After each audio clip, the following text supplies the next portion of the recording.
Bismillahirrahmanirrahim. Assalamualaikum warahmatullahi wabarakatuh. Ikhwan wahad rahimakumullah. Mudah-mudahan hari ini semuanya sehat, aman, terkendali ya. Dan syukur alhamdulillah kita bisa berada bersama-sama kembali di acara Perlindungan Anak bersama Dr. Hamid Patilima yang hadir ke ruangan Anda, yang mudah-mudahan akan membuat kita semakin mampu memahami bagaimana anak-anak tercinta bangsa ini mendapatkan kesempatan untuk tumbuh kembang, mendapatkan kesempatan untuk bisa merdeka juga mandiri menjadi sosok sebagaimana yang mereka rindukan. Tidak lupa salam selawat kita lantunkan kepada kekasih kita Muhammad Rasulullah SAW beserta keluarga dan kerabatnya. Baik ikhwan akhwat, Dr. Hamid sudah siap untuk kita semuanya. Kita sapa yuk. Assalamualaikum warahmatullahi wabarakatuh. Waalaikumsalam. Apa kabar Bunda? Alhamdulillah sehat. Begitu juga dengan Dr. Hamid sudah siap. Kira-kira mengingat begitu banyaknya perlindungan yang dibutuhkan oleh anak-anak pada kelompok-kelompok yang berbeda-beda tentu ya. Insyaallah. Keren banget tuh kalau dibahas hari ini. Menjadi satu hal yang menarik dan perlu mendapat perhatian dari siapapun, terutama mereka-mereka yang ada di sekitar anak itu sendiri, baik itu yang ada di rumah, di komunitas, maupun mereka yang dipercaya oleh rakyat untuk menjadi pemimpin, sama yang diberi tugas untuk menjadi pengawas. Wow. Mereka ini menjadi orang yang perlu memperhatikan mereka. Bukan hanya kita ternyata ikhwan akhwat, tetapi orang-orang yang punya kekuasaan, yang punya kemampuan untuk menentukan ini dan itu. Tetapi siapa sajakah kelompok atau kelompok mana sajakah dari anak-anak yang memang sangat-sangat membutuhkan perlindungan? Mari kita simak bahasan Dr. Hamid Patilima. Silahkan. Baik, terima kasih Bunda. Bismillahirrahmanirrahim. Assalamualaikum warahmatullahi wabarakatuh.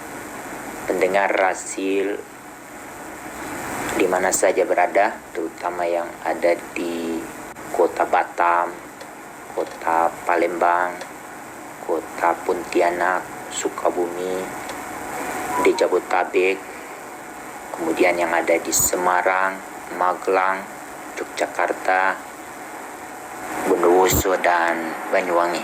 Insyaallah hari ini kita akan berbagi informasi terkait dengan 15 kelompok anak yang membutuhkan perlindungan khusus. Mbak Nuning, ini menjadi topik yang menarik perhatian karena baru beberapa hari yang lalu Presiden menerbitkan peraturan pemerintah nomor 78 tahun 2021 tentang perlindungan khusus bagi anak. Ini sebetulnya tidak lahir begitu saja peraturan ini, tetapi ada peraturan induk yang awal, yaitu Konvensi Hak Anak. Di Konvensi Hak Anak yang sudah diratifikasi oleh Indonesia pada tanggal 25 Agustus tahun 1990, di sana ada beberapa ketentuan yang mengatur mengenai anak yang membutuhkan perlindungan khusus, terutama mereka yang ada di kelompok-kelompok yang tergabung di dalam anak dalam situasi darurat. Itu kalau di Konvensi Hak Anak itu diatur di pasal 22. Yang menarik Bunda, waktu itu pasal ini tidak diterima oleh Indonesia. Namun berjalannya waktu kita menerima kembali, yaitu pada tanggal 11 Januari tahun 2005. Lalu itu yang kemudian diikuti juga adanya penerbitan undang-undang yang perlu juga mendapat perhatian terkait dengan undang-undang penanggulangan bencana, yang belakangan akhirnya lahir Badan Penanggulangan Bencana Nasional. Itu ada urutan-urutannya. Salah satu dari 15 kelompok anak yang perlu mendapat perhatian yang diatur oleh konvensi, lalu yang kemudian diterjemahkan ke dalam Undang-Undang Perlindungan Anak, terutama Undang-Undang Nomor 35 Tahun 2014 tentang Undang-Undang atas perubahan Undang-Undang Nomor 23 Tahun 2002 tentang Perlindungan Anak. Kelompok anak yang ada dalam situasi darurat itu siapa saja mereka?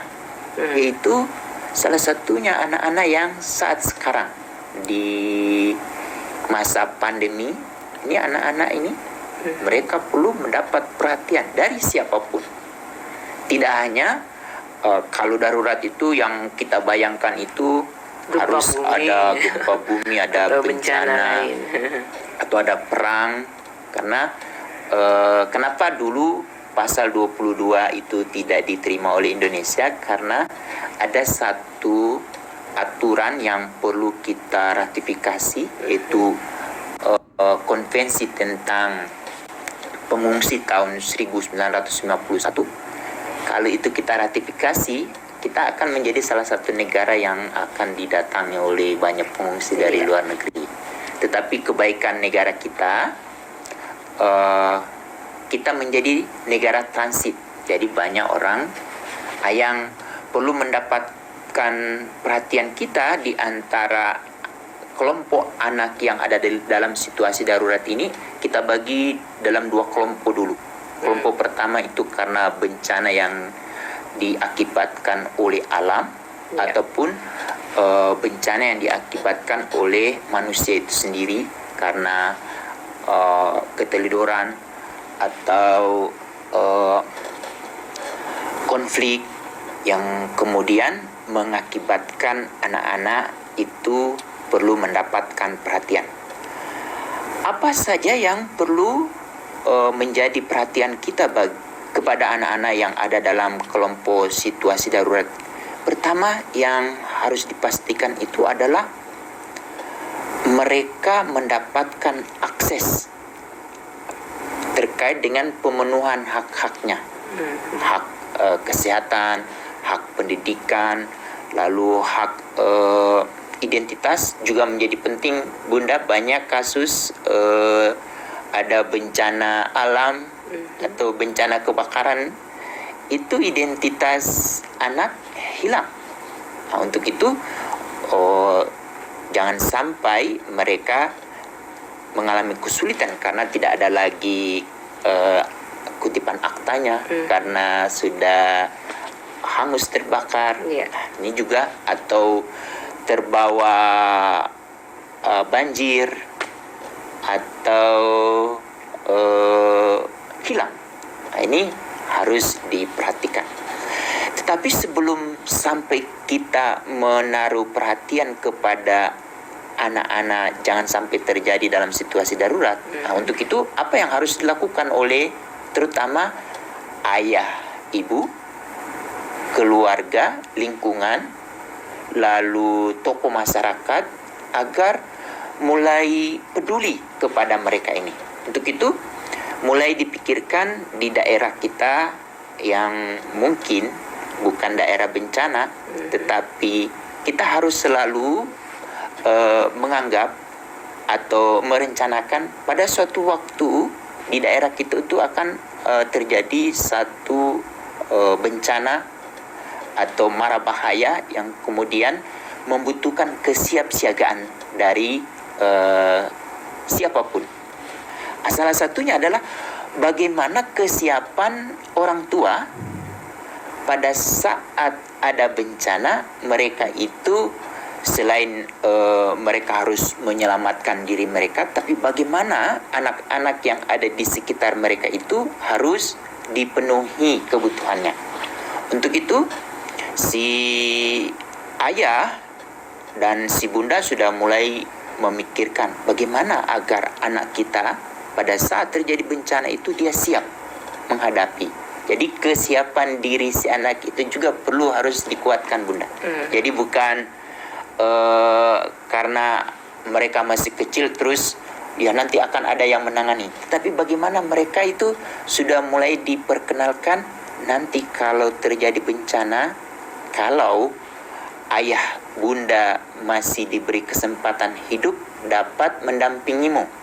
Tetapi kalau Tidak. yang sekarang sudah mulai dialami oleh beberapa anak yang ayah ibunya terpapar COVID, lalu akhirnya tinggal si anak itu sendiri yang hidup, dan dia kan harus melanjutkan kehidupan ini. Si anak ini juga harus di kapasiti kemampuannya. Mulai usia berapa mereka itu?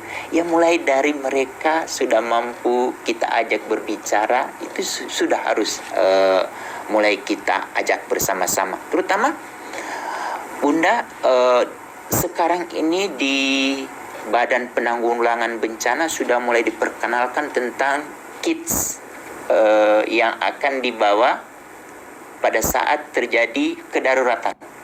Oke. Ada tas yang sudah siap sedia di depan pintu.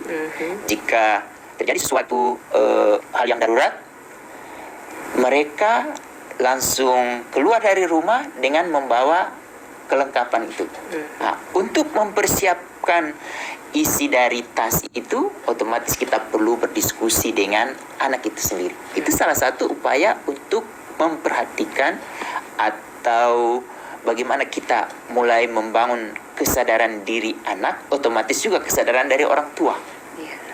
Misalnya, Bunda, sebelum mereka dijangkau oleh petugas penyelamat, mungkin 2 atau 3 hari, kebutuhan untuk si anak itu sudah dipersiapkan. Misalnya makanan ringan, lalu ada pakaian dalam, kemudian ada obat-obatan yang mungkin bisa dibawa, atau ada resep dokter yang itu diperuntukkan beberapa anak yang memiliki ketergantungan. Dia harus mendapatkan asupan obat dari dokter, tapi pada saat kedaruratan itu kopi dari resep dokter itu harus sudah ada di, selain beberapa dokumen, misalnya akte kelahiran atau fotokopi raport, itu semua harus sudah ada di tas itu, yang kemudian bila terjadi sesuatu tidak ada kesulitan lagi. Ini yang harus mulai dibangun sekarang. Sederhananya, anak dalam situasi darurat yang paling dekat dengan kita, dalam situasi tidak ada orang yang dapat memastikan, Bunda, ayah ibunya itu bisa memiliki waktu yang lama mendampingi anak ini. Untuk itu, bagaimana sejak dari sekarang ayah ibu mempersiapkan anaknya. Nah, suatu waktu ayahanda tidak ada, bunda tidak ada,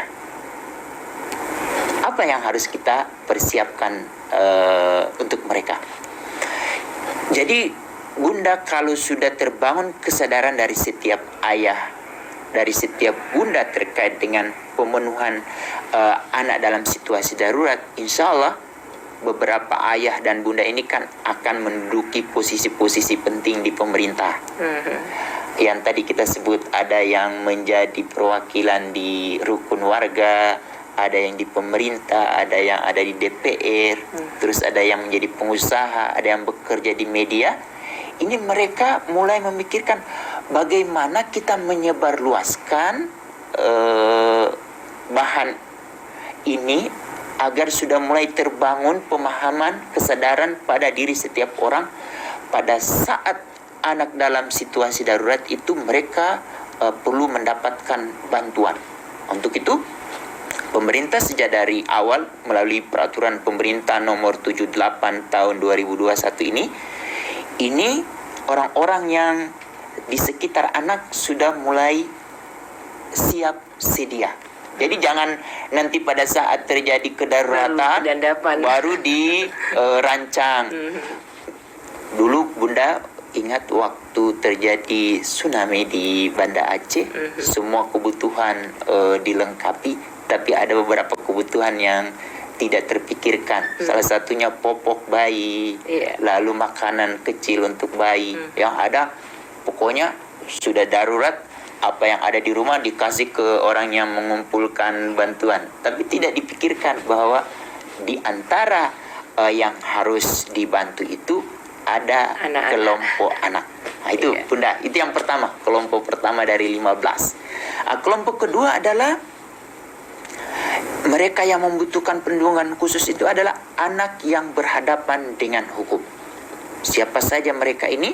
Yaitu anak-anak yang karena pengabaian yang berkelanjutan sehingga mengakibatkan ada beberapa anak yang dia tidak sadari kemudian merugikan orang lain, lalu kemudian dia sudah melanggar norma-norma yang ada di masyarakat dan aturan-aturan perundang-undangan yang sudah ditetapkan, yaitu melalui hukum pidana, yang kemudian anak itu misalnya dia menghilangkan nyawa orang lain, atau dia mungkin terlibat di dalam satu perkelahian, atau kemudian dia hilap, kemudian membuat temannya sehingga terjadi satu kejahatan seksual yang kemudian si anak itu baru sadar saat dia ditangkap. Atau ada beberapa anak yang dia salah ucap atau salah menyebar informasi ke publik, lalu kemudian itu bertentangan dengan peraturan perundangan, kan terjadi reaksi masyarakat. Si anak ini harus diproses. Negara melalui Undang-Undang Nomor 11 Tahun 2012 tentang Sistem Peradilan Pidana Anak, di sana poinnya adalah Bunda, terhadap kelompok anak yang berhadapan dengan hukum itu, yang mulai dibangun pertama sekali itu menganggap bahwa anak ini adalah korban. Padahal dia sudah membuat orang lain jadi korban. Baik itu sebaya dengan dia atau orang di atas usia dia, atau sampai membuat kekacauan atau keresahan. Jadi intinya, anak yang berhadapan dengan hukum ini, siapapun yang ada di sekitar dia menganggap bahwa anak ini adalah korban dari tadi pengabaian. Pengabaian dari siapa? Pertama, otomatis yang paling dekat dengan orang anak tua, itu orang tua. Nah, untuk itu, siapapun orang tua yang mendengarkan perbincangan kita hari ini, kalau kita memiliki anak atau memiliki tetangga atau memiliki saudara yang sudah bertentangan dengan nilai-nilai yang berlaku di masyarakat dan peraturan perundang-undangan, itu sebetulnya kita segera introspeksi diri. Kenapa anak ini sampai seperti itu? Nah, ini berarti ada rasa bersalah dari orang dewasa yang ada di sekitar anak. Kalau sudah ada hal semacam itu, otomatis yang segera dilakukan oleh ayah ibu adalah si ayah ibu segera dia tampil ke depan untuk meletakkan anaknya ini di belakang. Jadi tameng ya? Ya, jadi dia harus dilindungi. Lalu kemudian dia segera menghubungi siapa saja yang dirugikan oleh anak ini. Dengan catatan dia akan segera ambil tindakan untuk bertanggung jawab karena pengabaian yang dia lakukan selama ini kepada anaknya. Sehingga anak itu tanpa dia sadar merugikan orang lain. Itu orang tua. Yang kedua adalah keluarga besarnya, Bunda, terutama kakek, nenek, paman bibi yang ada di bagian bundanya dan ada di bagian ayahnya. Berarti kalau kita hitung ada berapa? Ada 8 orang Bunda yang segera menjadi tameng untuk menyelamatkan keponakannya ini atau cucunya yang sudah merugikan orang lain. Lalu otomatis Pak RT, Pak RW, ada tokoh masyarakat yang ada di sekitar anak.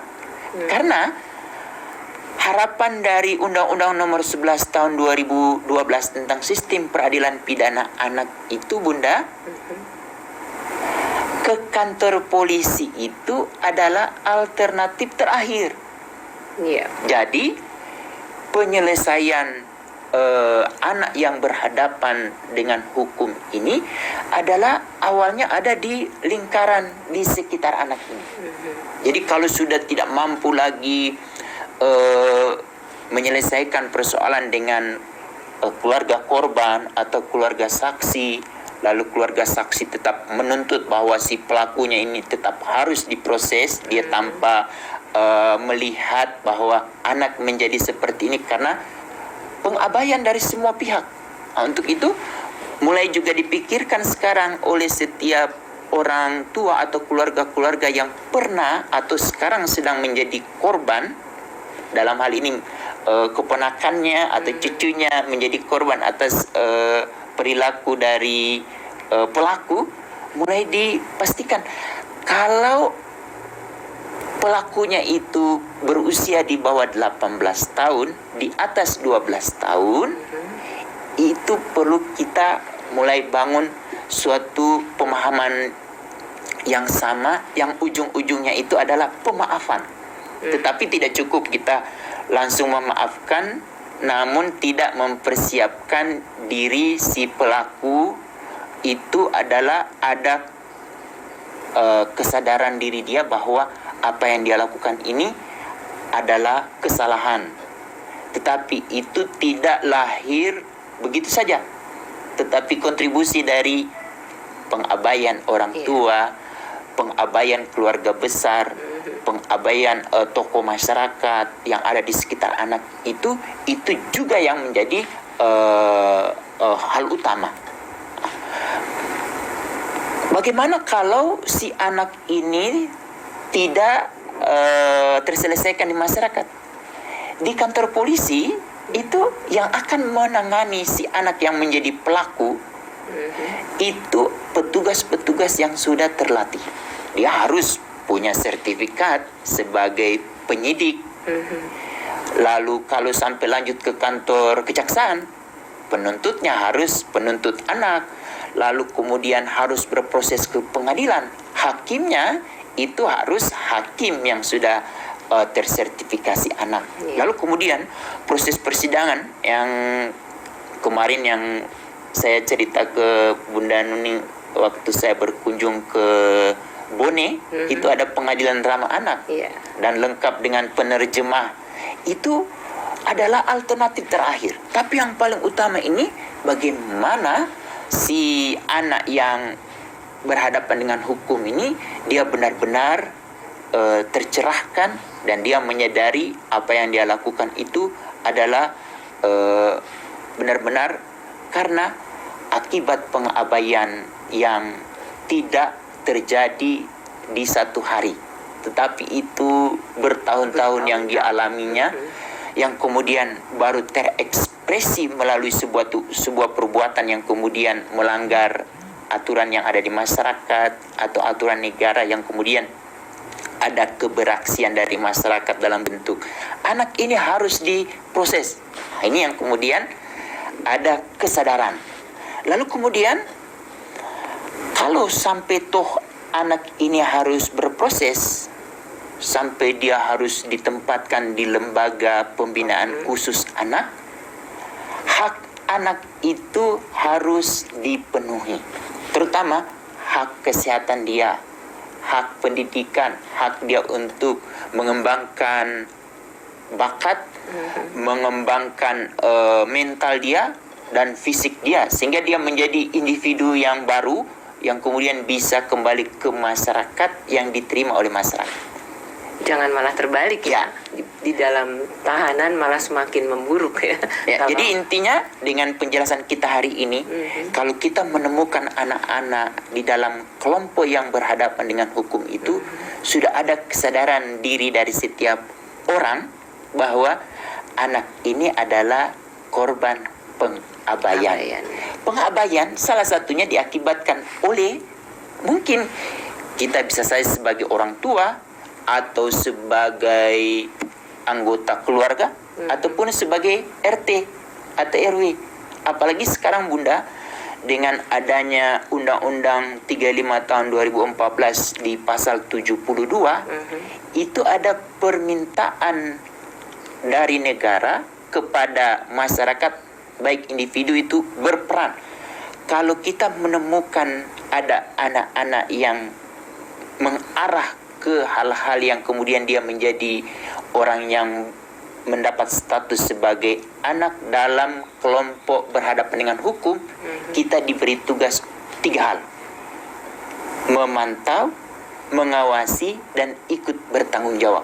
Jadi kalau itu benar-benar menjadi satu kebiasaan di diri kita, insya Allah anak-anak yang berhadapan dengan hukum itu tidak akan terjadi di lingkungan kita, karena sudah ada kesadaran diri kita. Si anak itu baru mau melontarkan kata-kata yang tidak sesuai dengan norma di masyarakat, orang di sekitarnya segera mengingatkan, tetapi dengan cara-cara dengan penuh kelemah lembutan. Nah, ini kelompok 2 ini, Bunda Nuning, kalau bisa setiap ayah anda di rumah yang punya gadget, kalau bisa sekarang ketik Undang-Undang nomor 11 tahun 2012 tentang sistem peradilan pidana anak. Kalau bisa undang-undang ini dibaca habis, lalu kemudian didiskusikan dengan siapapun. Jangan harus beranggapan nanti orang sarjana hukum yang membaca ini. Tidak, karena undang-undang itu Bunda, saat dia ditandatangani oleh presiden dan kemudian diumumkan melalui lembaran negara, itu dianggap siapapun yang baru lahir saja itu sudah tahu.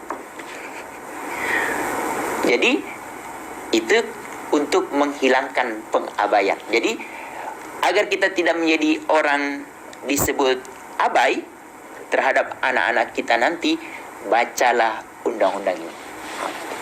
Ya, sudah nomor 12 ya. Nomor 11 tahun 2012 tentang sistem peradilan pidana anak. Di sana diuraikan tuh siapa harus berbuat apa.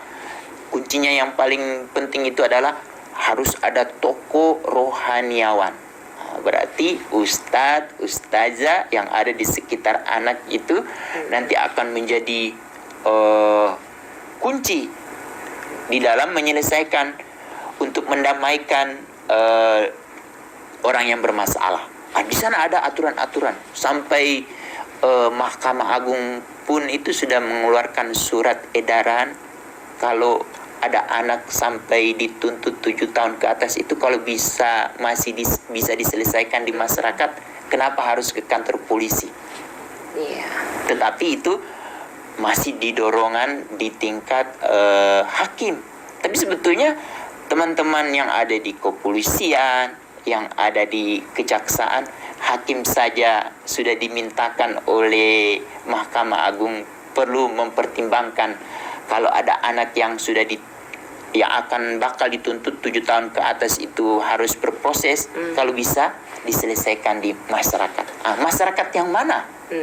Masyarakat yang hari ini sedang kita bahas ini adalah ayah, ibu, lingkungan, RT RW, paman, bibi, kakek, nenek. Jadi dari sekolah ya, guru-guru juga termasuk ya. 4 orang itu sebetulnya ada yang jadi dokter, ada yang jadi guru. Jadi intinya kalau kita berbicara 4 orang itu otomatis profesi apapun masuk. Jadi jangan pernah harus bergelar sarjana hukum baru membaca undang-undang ini. Mulai sekarang coba ketik itu kelompok kedua. Jadi kebayang oleh Bunda, kalau setiap orang yang ada di sekitar anak itu ada anak yang menurut kita ini sudah membuat kita garu-garu kepala karena sudah meresahkan, kemudian melanggar aturan norma di masyarakat, lalu kemudian aturan negara, dan dia harusnya ini dituntut, tetapi ada kesadaran tinggi yang terbangun di setiap orang yang ada di sekitar anak untuk merangkul anak ini. Iya. Jadi Pak Hamid, kalau anak-anak mengalami pengasuhan yang salah, dalam artian di sini kasar, buruk, pengabaian, ada juga kekerasan, itu sudah pasti akan membuat anak ini tumbuh dan berkembang, kemungkinan lebih mudah dipengaruhi oleh hal-hal buruk di luar sana. Dan salah satu ekspresinya itu yang kemudian merugikan orang lain. Iya, merugikan orang lain. Ini kita baru bicara 2 nih, Ikhwan Akhwat ya. Dan itu pun belum detail sekali, karena memang dari 15 itu mungkin nanti akan berseri ya, kita Harus berseri. kita garap atau kita bahas di perlindungan anak ini. Tapi ada baiknya kita jeda sejenak, karena perlu untuk kita renungkan, Ikhwan Akhwat, bahwa dari 2 hal yang terjadi tadi, padahal dari 15 tadi banyak hal lain yang bisa jadi penyebabnya atau akibat daripada kelalaian dan pengabaian kita terhadap anak-anak. Bukan hanya anak kita, tetapi juga anak tetangga, anak-anak yang lain yang ada di dalam lingkungan kita. Bersama Dr. Hamid Patilima, kami kembali sesudah jeda berikut. Masih tetap bersama Rasil untuk Islam yang Satu dalam acara perlindungan anak bersama Dr. Hamid Patilima. Anda tahu apa yang dibahas di bagian awal tadi terkait dengan anak-anak yang membutuhkan perlindungan khusus di dalam situasi-situasi tertentu. Itu perlu turun tangan begitu banyak pihak, bukan hanya ayah bunda, keluarga kiri kanan, tetapi juga pemerintahan ini dengan bagian-bagian tertentunya sangat-sangat diharapkan kepeduliannya untuk menjadikan anak-anak yang berhadapan dengan kelompok hukum atau anak-anak yang terisolasi, anak-anak yang secara ABCD banyak sekali mengalami gangguan. Tadi baru 2 yang dibahas. Silahkan Pak Hamid, kita lanjutkan kembali. Baik, makasih Bunda. Kita lanjutkan masih di bagian yang kedua. Kalau yang tadi yang menjadi pelaku, bagaimana dengan mereka yang menjadi korban iya, atau saksi? Presiden itu sudah menerbitkan peraturan Presiden nomor 75 tahun 2020. Pemenuhan hak anak, korban, saksi, tindak pidana. Jadi ada anak-anak yang di sekitar kita yang menjadi korban atau saksi, itu dia memiliki hak yang harus dipenuhi.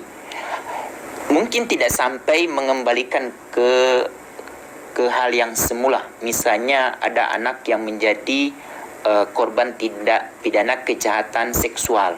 Itu kan tidak menjadi semula lagi. Anak yang mengalami kekerasan psikis saja itu juga tidak serta-merta dia akan sembuh lagi. Untuk itu, bagaimana kita harus memperlakukan anak ini yang menjadi korban atau yang menjadi saksi, yang agak kesulitan untuk kembali menyatu dengan masyarakat itu, terutama anak-anak yang menjadi korban kejahatan seksual. Karena di sana langsung ada stigma yang terlabel kepada si korban ini.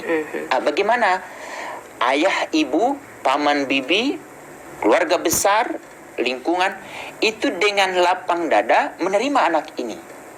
Itu tidak lahir begitu saja, tetapi harus mulai ada pembiasaan diri bahwa anak-anak yang berhadapan dengan hukum ini, salah satunya juga adalah korban atau saksi, dia harus kembali menyatu dengan keluarga. Jangan sampai dia harus terusir dari komunitas dia. Sudahlah jadi korban, malah dipersulit dengan kondisi keadaan ya. Ada juga yang beberapa kasus, misalnya dia menjadi siswa itu dia harus dikeluarkan dari sekolah. Padahal dia sudah jadi korban. Nah, ini yang harus mulai dibangun kesadaran pada orang-orang yang ada di sekitar anak-anak yang membutuhkan perlindungan khusus, yang salah satunya adalah anak yang berhadapan dengan hukum ini. Apa yang harus dilakukan? Pertama, ada proaktif dari keluarga untuk segera memastikan pemeriksaan kondisi kesehatan anak ini ke tenaga medis yang berwenang. Jadi ini bisa bekerja sama dengan polisi untuk memastikan keluarga meminta agar anak ini benar-benar dia sehat. Nah, sehat ini bukan hanya sehat fisik saja kan Bunda, dia harus sehat spiritual, mental, sosial itu misalnya dia kalau saya tidak mau ketemu lagi orang lain, itu sebetulnya dia sedang sakit. Tetapi banyak orang yang tidak segera serta merta untuk memahami ini. Yang muncul cuma begitu saja kamu, itu yang kata-kata yang seperti itu juga harus sudah mulai dipersiapkan untuk kalau bisa dihindarkan, karena si anak ini sudah jadi korban, malah justru menjadi korban berulang. Negara itu sebetulnya sudah mengatur tentang hal itu. Hari ini ketik lagi ayah ibu peraturan presiden nomor 75 tahun 2020. Kalau bisa baca pelan-pelan, mungkin pada suatu waktu ada tetangga kita atau ada keluarga kita atau keluarga jauh kita mengalami masalah, lalu kemudian dia menjadi korban, lalu tidak mendapatkan penanganan secara utuh dari negara. Dengan kita membaca aturan ini, ada pengetahuan kita. Kenapa Bunda? Di setiap kabupaten kota sekarang itu sudah ada unit pelayanan terpadu perlindungan perempuan dan anak. Kita bisa kontak ke mereka. Dari sana ada namanya manajemen kasus. Salah satu diskusi atau rekomendasi yang akan dikeluarkan dari manajemen kasus itu, kemungkinan besar anak ini perlu dicek kesehatannya. Itu permintaan dari peraturan presiden ini. Jadi jangan sampai peraturan itu hanya ada di kertas saja tetapi tidak dilaksanakan. Untuk itu, kita sebagai orang yang menjadi melek hukum atau melek aturan juga perlu sekarang gunakan gadget kita atau Android kita dengan hal-hal yang positif, kalau bisa dipenuhi dengan undang-undang yang atau aturan-aturan yang saya sebutkan ini, supaya kita memiliki pengetahuan, lalu kita memiliki bahan untuk kita diskusikan, tetapi tidak cukup di situ saja, tetapi kita memiliki landasan untuk melaksanakan segala hal. Itu pertama Bunda, berarti kita harus memastikan si anak dan korban saksi ini dia terpastikan kondisi kesehatannya itu paripurna. Tidak hanya fisik saja, tapi psikis, kemudian spiritual, sosial, tapi yang paling akhir itu kalau bisa dia dapat melakukan aktivitas yang kemudian dapat mengembangkan kegiatan ekonomi. Itu menjadi poin. Lalu yang kedua, kalau masih kurang nyaman kita karena anak ini juga sulit menjangkau teman-temannya atau masyarakat di sekitar tidak menerima dia dengan kesadaran tinggi, dia perlu harus diakses oleh dinas sosial yang memiliki pekerja sosial. Jadi pekerja sosial nanti akan mengkaji bagaimana kondisi anak ini sehingga dia perlu di rehab sos. Nah, di sana si anak ini akan ditangani oleh pekerja sosial yang sudah terlatih, lalu bisa saja bekerja sama dengan psikologi klinis atau dengan ustadz atau ustazah yang dipercaya dapat memotivasi agar terbangun kepercayaan diri anak ini sehingga dia bisa dapat bergabung kembali lagi dengan masyarakat yang ada di sekitar dia. Jadi kalau ada omongan lagi, itu hanya omongan orang yang belum diberi pengetahuan. Pemahaman, iya. Jadi kalau masih ada orang yang suka menyebarkan gosip atau menceritakan di samping anak sehingga anak itu kemudian dia terutama yang mengalami kejahatan seksual itu Bunda, itu traumanya tinggi sekali. Kalau di sekitar dia sudah tidak ada lagi yang mendiskusikan tentang dia, lalu kemudian tidak lagi ada orang yang mencibir dia, insya Allah si anak korban atau anak saksi ini dia dengan penuh keyakinan, penuh kesadaran dia merasa diterima oleh siapapun, dia akan kembali menyatu meskipun tidak sembuh secara utuh. Setidaknya harga diri dia kembali terpelihara. Sambil jalan mungkin boleh kita ke pertanyaan yang sudah diajukan ya. Ini dari hamba Allah. Dr. Hamid, Mbak Nuning, bagaimana kalau pelecehan seksualnya dari keluarga sendiri? Dilaporkan bikin malu keluarga, nggak dilaporkan si anak makin menderita. Apa yang harus dilakukan? Baik, terima kasih yang Ibu penanya ataupun ayahanda yang penanya. Ini tidak boleh didiamkan begitu saja. Karena akan berdampak secara luas dan terus-menerus kepada si anak ini. Dia masih punya waktu yang panjang untuk hidup, tetapi kalau ini tidak segera ditangani, sedang kita perbincangkan ini kan, kita tidak boleh menutup diri. Tadi kita datangi unit pelayanan terpadu daerah perlindungan perempuan dan anak. Kalau itu dilakukan oleh orang di rumah itu yang justru punya peran penting juga harus. Di sana tidak melihat siapa itu yang menjadi pelaku. Karena kita juga harus menyelamatkan pelaku ini. Apa yang dia lakukan itu dia tidak sadari selama ini. Dan dia sesungguhnya kalau didalami secara detail, menelusuri ke belakang pengalaman dari si pelaku ini, dulu dia juga sebetulnya korban yang tidak tertangani secara komprehensif. Yang efeknya dia melakukan hal apa yang dia terima dulu begitu ya. Masya Allah. Nah, ini yang kemudian kalau ini akan terjadi, Bunda jangan khawatir karena nanti akan ditangani dua-dua. Baik pelaku atau korban. Untuk kita menyelamatkan. Kalau kita tidak berani, kan kita punya kakek, nenek, paman, bibi yang ada di bagian ayah atau di bagian ibu. Kita gunakan musyawarah keluarga untuk membicarakan bagaimana aib ini agar tidak diketahui oleh orang lain. Berarti keluarga ini juga harus mengkapasiti diri bagaimana mengatasi persoalan ini. Kemampuan ini sebetulnya kalau kita datang ke UPTD PPA itu hasil salah satu rekomendasinya adalah bagaimana penguatan di keluarga itu sendiri. Untuk itu kalau bisa diskusi keluarga besar, mungkin kalau mereka yang punya arisan atau sekarang kan lewat Zoom, kita diskusikan bagaimana jalan yang terbaik untuk anak ini. Salah satu keluarannya, si anak ini perlu mendapatkan akses layanan kesehatan.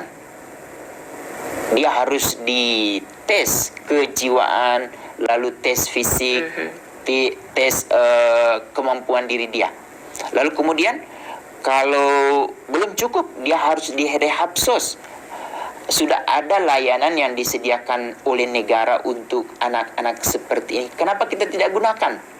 Karena selama ini kita tidak terakses karena kita tidak tahu. Untuk itu searching di Google, kita ketik Dinas Sosial.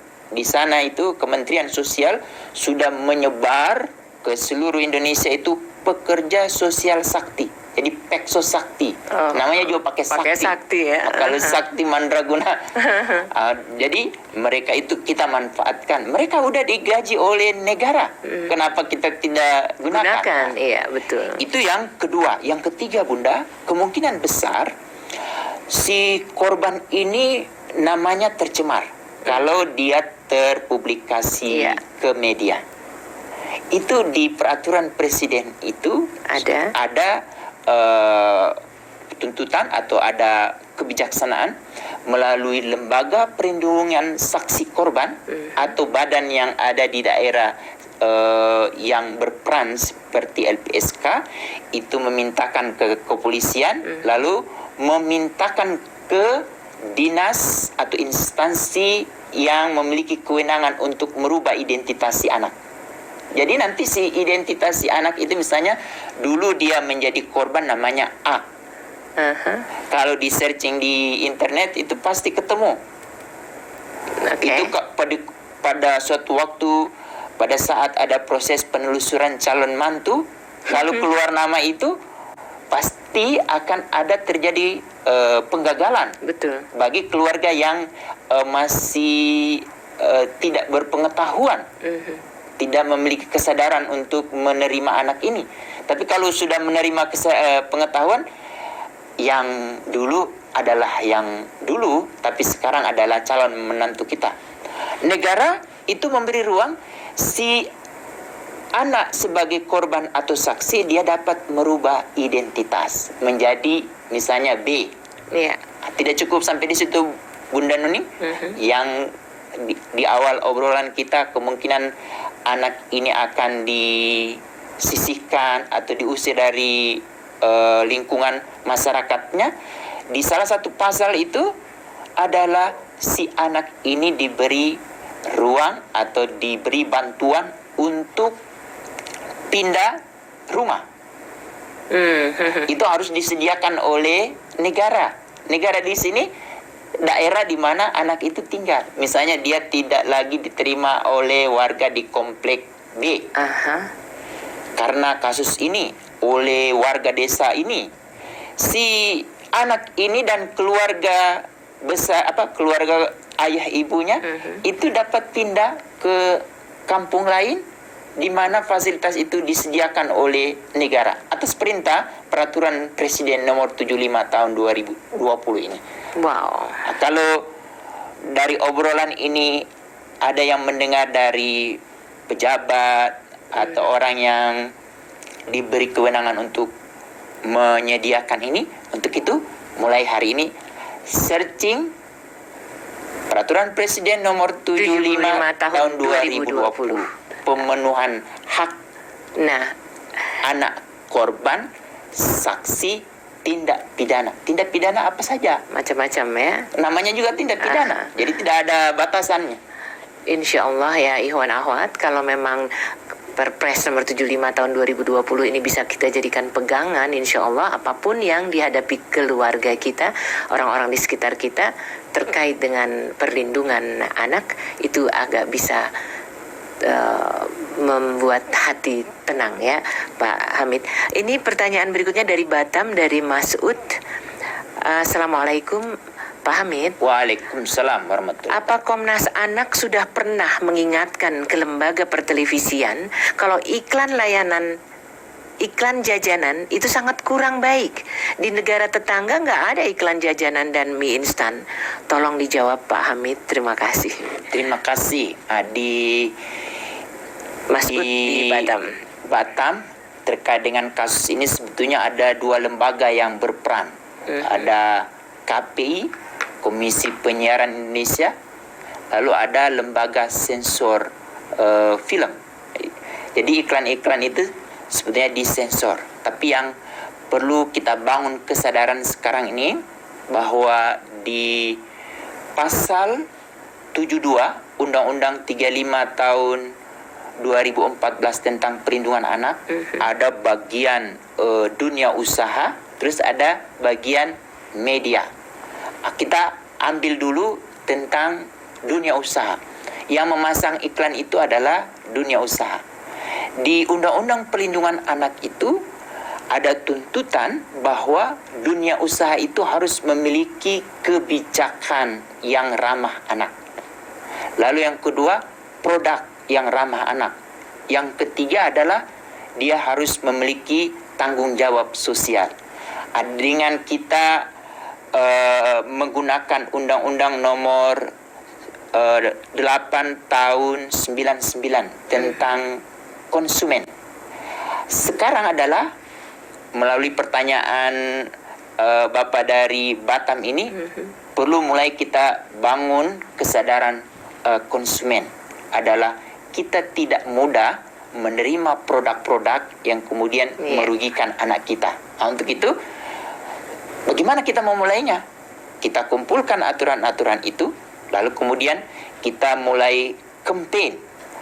Ingat, di beberapa waktu belakangan ini, beberapa pengusaha itu sudah mulai bergabung di Asosiasi Perusahaan Sahabat Anak Indonesia, APSAI. Dia baru berapa perusahaan. Yang kemudian itu yang menjadi salah satu prasyarat bagi sebuah daerah disebut layak anak. Seperti Kota Batam itu menjadi salah satu kota menuju layak anak kategori Madya tahun ini. Itu berarti harusnya di sana sudah mulai ada asosiasi perusahaan sahabat anak yang kemudian sudah mulai kritis atau sudah mulai mempersiapkan diri bahwa nantinya masyarakat di Batam itu kalau semua sudah memiliki kesadaran konsumen yang kemudian dia selalu memikirkan kepentingan terbaik bagi anak, menonton iklan apapun itu tidak begitu saja menerima karena sudah memiliki kemampuan melek digital atau melek media. Salah satu kekurangan kita adalah kita tidak memiliki pengetahuan yang banyak terkait dengan konten-konten media. Ini kita perlu. Demikian. Menarik sekali, sayang kita dibatasi waktu Ikhwan Akhwat. Dari 15 kelompok anak yang membutuhkan perlindungan khusus, itu kita baru bahas dua pun belum tuntas ya. Masih banyak lagi, apakah dalam situasi darurat, dalam bencana, dalam kelompok-kelompok yang terisolasi atau anak-anak yang tereksploitasi secara ekonomi atau juga secara seksual, atau bahkan ada anak yang diperdagangkan. Itu akan jadi bahasan berkala di acara perlindungan anak yang hadir sebulan 2 kali ke ruangan Anda. Pak Hamid, waktu kita sayang sekali sudah habis. Terima kasih sekali untuk kehadirannya, mencerahkan yang mudah-mudahan juga akan didengar oleh pengelola negeri ini bagian-bagian tertentu demi kemaslahatan anak-anak kita. Ikhwan Akhwat, terima kasih sekali lagi. Billahi taufiq wal hidayah. Wassalamualaikum warahmatullahi wabarakatuh. Waalaikumsalam.